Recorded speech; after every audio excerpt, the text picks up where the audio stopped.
66 സങ്കീർത്തനം 20 വാക്യം. എൻ്റെ പ്രാർത്ഥന തള്ളിക്കളയാതെയും തൻ്റെ ദയ എങ്കൽ നിന്ന് എടുത്തു കളയാതെയും ഇരിക്കുന്ന ദൈവം വാഴ്ത്തപ്പെടുമാറാകട്ടെ. ഇതൊരു വാഗ്ദത്തമാണെന്ന് തോന്നില്ലെങ്കിലും ദൈവവചനം നമുക്ക് വാഗ്ദത്തമായി എടുക്കാമെന്നതിനാൽ ഇതിൽ 2 വാഗ്ദത്തങ്ങൾ കാണാം. 1, ദൈവം പ്രാർത്ഥന തള്ളിക്കളയുകയില്ല. 2, അവിടുത്തെ ദയ നമ്മിൽ നിന്ന് എടുത്തു കളയുകയില്ല. പ്രാർത്ഥന കേൾക്കുന്നു എന്ന് പറയുന്നത് പോലെ പ്രധാനമാണ് പ്രാർത്ഥന തള്ളിക്കളയുകയില്ല എന്ന് പറയുന്നതും. നമ്മുടെ പ്രാർത്ഥന ദൈവം അംഗീകരിക്കുന്നില്ലെങ്കിൽ, സ്വീകരിക്കുന്നില്ലെങ്കിൽ എത്ര പ്രാർത്ഥിക്കുന്നത് കൊണ്ടും പ്രയോജനമില്ല.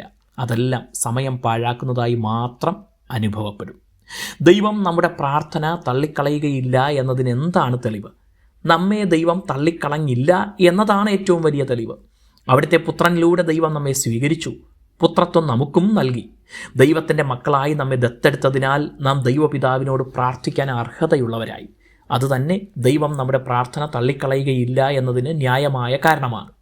രണ്ടാമതായി, നമ്മുടെ പ്രാർത്ഥനകൾ അവിടുത്തെ പുത്രനായ യേശുക്രിസ്തുവിൻ്റെ നാമത്തിലാണ് നാം സമർപ്പിക്കുന്നത്. നമ്മുടെ കുറവുകളോ പാപങ്ങളോ പ്രാർത്ഥന നിരസിക്കാൻ കാരണമാകാമെങ്കിലും യേശുവിൻ്റെ നാമത്തിൽ പ്രാർത്ഥിക്കുമ്പോൾ അവിടുന്ന് നമുക്കായി മധ്യസ്ഥത ചെയ്തുകൊണ്ടിരിക്കുന്നതിനാൽ നമ്മുടെ പാപങ്ങൾ ഓർക്കാതെ നമ്മോട് ക്ഷമിച്ച് ശുദ്ധീകരിച്ച് പ്രാർത്ഥനകളും സ്വീകരിക്കും. ദൈവം അവിടുത്തെ ദയ നമ്മിൽ നിന്ന് എടുത്തുകളയുകയില്ല എന്നതാണ് രണ്ടാമത്തെ വാഗ്ദത്തം. നമ്മിൽ ദൈവം എപ്പോഴും ദയ വച്ചിരിക്കുന്നു എന്നാണത് കാണിക്കുന്നത്. അവിടുത്തെ ദയ ഇല്ലാത്ത ഒരു നിമിഷം മതി ജീവിതം ശൂന്യമാകാൻ. ഭൂമിയോടുള്ള ദൈവത്തിൻ്റെ ദയയാണ് അത് ഇന്നും നിലനിൽക്കാൻ കാരണം. നമുക്കായി സകല ജീവജാലങ്ങളോടും ദൈവം ദയ കാണിക്കുന്നു.